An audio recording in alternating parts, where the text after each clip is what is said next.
Hello and welcome back to Inside Update, where every other week we are chatting about headlines across Connecticut. This show is brought to you by InsideInvestigator.org. We are a nonprofit newsroom focused on rooting out corruption in Connecticut through investigative journalism.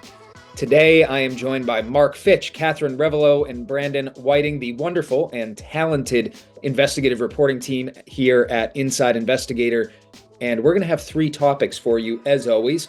First, Colchester, back in the headlines with an unapproved security camera system test, and now they want to sign a contract to use cameras in the community full time. Mark's going to chat about that. Second, Catherine took a close look at state agency reporting, and more specifically, her investigation focused on what is missing from state agencies who haven't been keeping up with their reports. And finally, a bill about homeless shelters on church grounds, and Brandon is going to have the headline and details there. Mark, Colchester becoming a second home for you here. What's going on right now? We'll see. But yeah, this was an interesting issue that popped up. It's interesting on two levels. First, I'll start with the local level because apparently, under the previous administration in 2023, the Colchester's police department works. They have their own police department, but it's kind of overseen by the state police.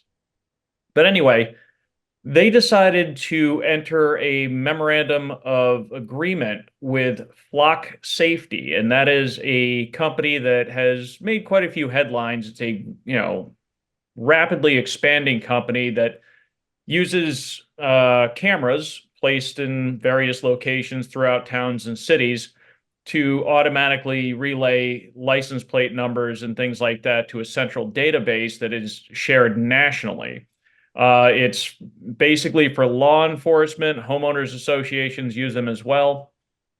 But it allows the police to really hone in on things in real time and be able to find people that maybe they didn't know they should have been looking for, or are being sought out in other states, things of that nature. So the Colchester police and the state police there entered into this memorandum of understanding to do a kind of test run of the Flock system in Colchester. They didn't install any cameras, but they were given access to the database. And according to the police, within the first day, they used the system to locate a missing person and solve a vehicle break-in. So they were going to the Board of Selectmen to try to get approval to install 3 Flock cameras in town and become part of the overall Flock system. What's kind of interesting about this is that memorandum of agreement never went before the Board of Selectmen, as is necessary. It wasn't even signed, from what we understand. They just kind of did it, and rumor has it that they were given the go-ahead by the former first selectman, but that doesn't really carry much weight if you don't get the approval of the board as you're supposed to. So now the police are coming to the board, kind of hat in hand, saying, "Hey, pretty please, can we have this system?" And a lot of or at least the residents who spoke out about it, were very much against this. A lot of them raised privacy concerns. What happens to the data? They raised a lot of issues brought up by the American Civil Liberties Union, who is not a big fan of this system, as one might expect. The Board of Selectmen themselves were questioning, like, why was this done? This was never brought to us. So from a local perspective, that's fairly interesting that they just kind of ran with this, never got approval, things like that. From a broader perspective, I do find it interesting, the balance that we try to achieve between keeping people safe or solving crimes and things like that, and the overall surveillance of, everybody. So, in Connecticut, we've got approval for red light cameras now. You can do speed cameras. Now we have, flock safety, all of this stuff, and besides just the typical security cameras that are sitting outside buildings, I mean, there's a lot of cameras and a lot of eyes on you, even when you don't realize it. And Flock is being used in a number of towns throughout Connecticut, Southington, West Hartford. And as I was kind of searching through other systems that, police use, places like, New Haven has a real-time crime center, feeding in all these video feeds. So, it's really up to the individual what they think about it. It's, on one hand, in one day you solved a missing person issue and you solved a vehicle break-in, and that's good. On the other hand, your license plate information is going to be uploaded to a central server controlled by a private company that does not submit itself to audits or independent review, and it's supposedly held there for 30 days before being, quote, hard deleted. So I do find that kind of fascinating. Obviously police need to communicate to catch criminals and whoever else is doing bad things. And the technology that we have these days really enables them to do that a lot more efficiently. On the other hand, you know, sometimes that technology can be imperfect, and a lot of people don't want to have their information taken. One interesting person who got up there to speak, he, and I didn't share his name because he didn't want his kids to find out, but his neighbor had fired a gun at their house, went through the wall, while him and his family are sleeping there. Guy gets arrested, but he's out and he's still walking around. He's still their neighbor. And his point was that you can have all the cameras you want. If your criminal justice system is awful and just lets people right back out on the street, then what good does it do? And I think he described Connecticut's criminal justice system as a lethargic pile of trash, I believe it was. He was not happy, and I don't blame him. But yeah, that's kind of, there's a few different aspects there that I found really kind of fascinating when watching this whole thing unfold, and watching the police give their pitch and the representative from Flock give his pitch, and then watching the Board of Selectmen reaction and the public reaction. So it's a fascinating story, and you know what? You might be living in your town and not even realize that they're there. So check it out. Absolutely. It kind of reminds me of, well, I guess two things. One, Trisha wrote that investigation, You Are the Data, kind of looking at privacy as well. And this is a whole new angle. I don't think we knew that this was going on at the time, but something to keep an eye on for sure. And the second one, just on the criminal justice thing, I know it was now an award-winning article, but your 44 murder commutations as well, just that churn of people being able to get out. You're right. Kind of what are you going to do? You can start the process, but if it's not completed or the accountability isn't there, that sounds like a really difficult circumstance for Yeah, that his individual. his his point was, what is the cost benefit here? The cost is our privacy, but there's no benefit without a conviction. And if the convictions are just not going to be upheld, or people are just going to get a slap on the wrist, then what's the point? Right, for sure.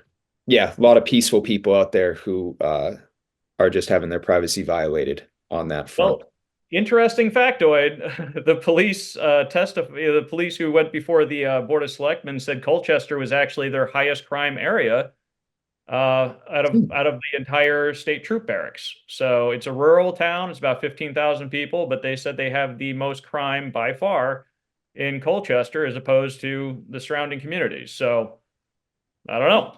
All right. Well, hey, keep those Colchester tips coming. I know I've seen these episodes shared in some Colchester communities. A lot of great people willing to speak up and who are seeing this on the ground. That's true for every single town in Connecticut, but especially those who we've been able to interact with so far.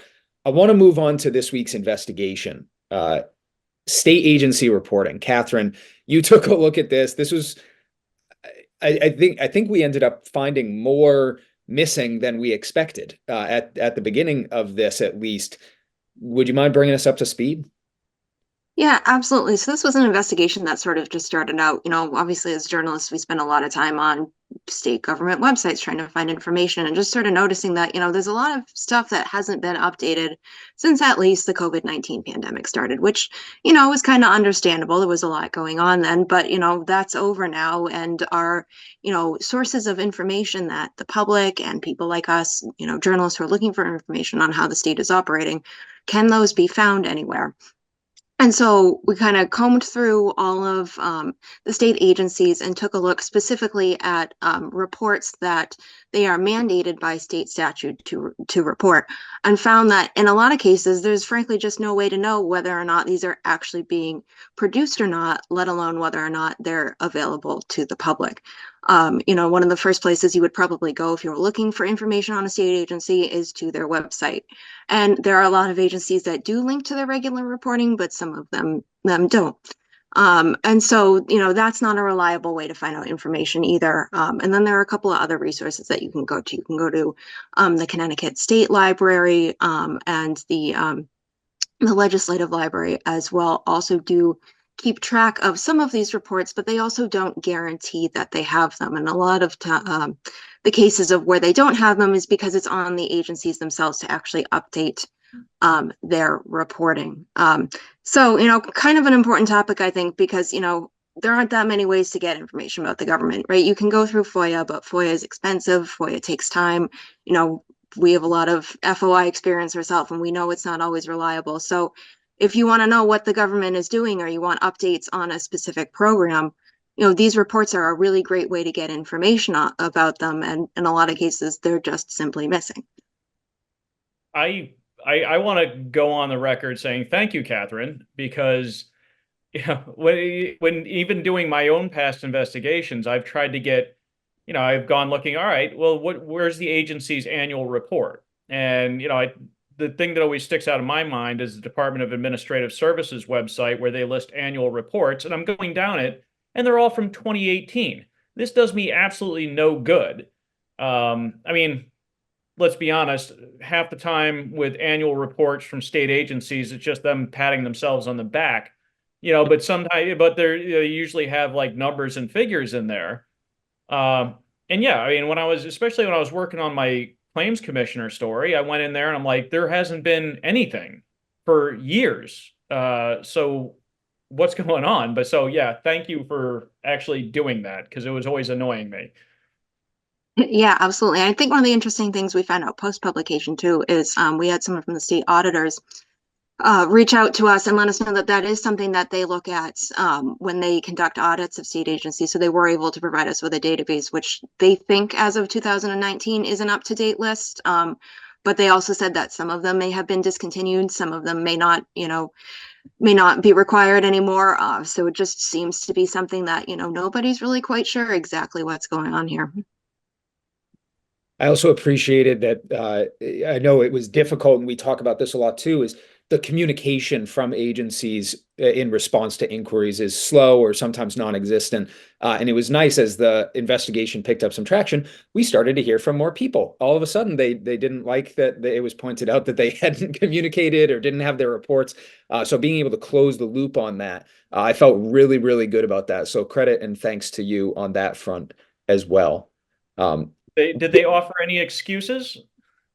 They did not. They just said that it fell through the cracks. So, which I suspect means that until it, started to generate things for the agency that maybe didn't look so good, that they weren't that concerned about it, which, as journalists is especially frustrating. But, if you're a member of the public and you don't necessarily have that clout, then that's even more frustrating.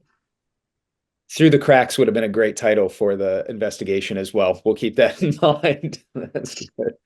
Next time. Exactly. Oh, I'm sure. Yeah, right. There's no shortage of follow-up opportunity there. That's great. Okay. I think we're also going to have to link. We've mentioned like 4 or 5 other articles and investigations, so we'll have to include those in the show notes. Moving on to Brandon then. Homeless shelters on church grounds. What's going on? This is something that's not allowed currently? No, it is not currently allowed. I'm pretty sure it's kind of a matter of zoning. Typically if you are zoned for a church, it's not automatically mean that you're zoned to be building homeless shelters. But this bill would kind of counteract that. It would place they were pretty thorough in the drafting of the bill in terms of what you can and can't do on your church parking lot. So, it bans tents and tarps, so it wouldn't just be like your prototypical under the bridge homeless camp just being allowed to pop up in a church parking lot. It would require each of the units to be structurally sound. It would require them to have electric, heating, cooling, access to toilets. It would require for the entire lot to be properly lit. It would also, if there's any kind of storage facilities for the homeless people living there to place, their belongings, that would have to be occluded by a 6-foot wall. It could not be within 1,000 feet of schools. It would have to be set back 10 feet from any property surrounding it that isn't owned by the religious organization. And they would be limited to 8 per lot and 400 square feet per unit. So yeah, it garnered quite a bit of controversy. Clearly, there is a homeless problem in the state. The numbers of as of recent years have gotten kind of to be an all-time high. But at the same time, there's some state representatives who took issue with the fact that these camps could potentially be disruptive, we'll say, to communities. Um, I know that Republicans kind of fought hard to raise the population cap for the bill, so that would kind of dictate the minimum applicable population level where towns would kind of have to follow this. It was originally set for towns at 15,000 population or lower than 15,000 population. It's kind of assumed, we don't want to burden them. They may not have the services. So anything in this bill does not apply to them. And Representative Doug Dubitsky, he motioned for an amendment. It was pretty ambitious that would have rose that population cap to municipalities of 70,000 or less. That got shot down pretty quickly. But they did come to an agreement at around, where was it? 70,000? No. 25,000. So they got 10,000 more out of it. But yeah, there was a pushback. There was support for it as well from a lot of the Democratic members. And yeah, it's kind of very controversial just because obviously you need to solve the homeless problem and you need to look at different solutions for that. But whether or not everyone can agree upon those solutions is, that's another story entirely. So it'll be interesting to see where this falls once it reaches the floor. I guess we're kind of a long way from just running into the church and crying sanctuary. Yes. And Brandon, I didn't pay much attention to this. Are they talking with all these requirements as to the dwellings? I mean, are they talking like it sounds basically like tiny homes that they'd Yes. put? Okay. Yeah. Yeah. They said prefabricated structures.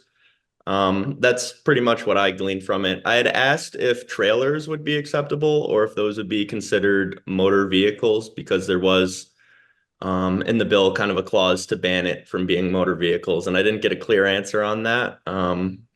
So maybe trailers, but from my understanding, it's mini homes essentially. And I hear, things I hear around the grapevine. I know sometimes cities or activists in cities point to suburbs saying, hey, listen, you guys send all your drug addicts and homeless people here because we have, shelters and, clinics and things like that, but you're not kicking in, you're not helping, you're happy to just kind of send them off. So what would be kind of interesting about this bill is putting the onus back on those suburbs being like, all right, you don't even really need to do anything. Your churches can do it and take in some of these homeless people, so it eases the burden on larger cities who they already say their shelters are overrun, especially in the winter. Yeah, that was a big point of contention here because obviously, the pushback from a lot of these Republican representatives, they're representing the small towns. So it's within their interests kind of to keep that problem away from your small town because obviously your town might look a little bit better if all the homeless people leave it because you're not providing services. But there has been kind of an outcry from the cities that they need the help too because it may seem like a problem in only the cities, but it may also be the case that because the cities are the only providers of these services, that if you're a homeless person living in a rural town, what are you going to do other than flock to the nearest city? So it does kind of look to localize services in that way. So instead of just having services for these people being relegated to the largest metropolitan areas in the state, if churches want to do their part and want to help out, then they can open it up in their towns. And ideally, I think the bill would look to kind of spread the services more evenly across the state. Really interesting. I'm going to be curious. I'm thinking, potential lawsuits as well, whether that's on both sides of this, right? We've gotten some tips and some indication. Obviously, zoning is still a massive conversation in Connecticut, but it seems to be lesser this year than it has been in previous years. So I think there's just a lot going on, but I know we've heard from advocacy It's an groups. election year. That's what's going on. Gotcha. Okay. Is it an election year? You know what? That might be it. Well, it's an election year and it's a short budget session, so they don't want to get into those long protracted zoning fights. For sure. For sure. That's a great point. It's a great point. So yeah, we'll see, on the legal side of that, whether it's a, free exercise of religion to help others or whether or not it's a zoning issue at the end of the day. But Brandon, thank you for doing that. And I appreciate it. I know I've seen you there asking questions as well. And hopefully as you continue to push, get after them, make them give you clear answers, right? That's the job. And very thankful for all three of you for continuing to ask those questions and push on these topics to make sure that folks are informed across Connecticut. Before we wrap up, any other tips that you're looking for, things that you want people to know, other stories you want people to especially read? Having trouble remembering what I've written in the past 5 days. Me too. There's been so much. Kind of fast. I'll just say it then. What we're talking about today, these three stories, a fraction of what is on InsideInvestigator.org. These three are putting out a ton of new content all the time. Please check out their work. Subscribe for free. We send very few emails, but they're all delivered to your inbox so you can have all of our headlines. And of course, if you like what we do, consider becoming a donor.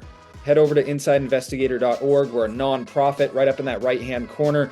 It's a donate button. We are always so thankful and so thrilled to receive the support from our community. That is literally how we exist, how we do this work, and what makes it possible. We'll be back in 2 weeks then. Until then, be well, stay safe, everyone, and stay informed.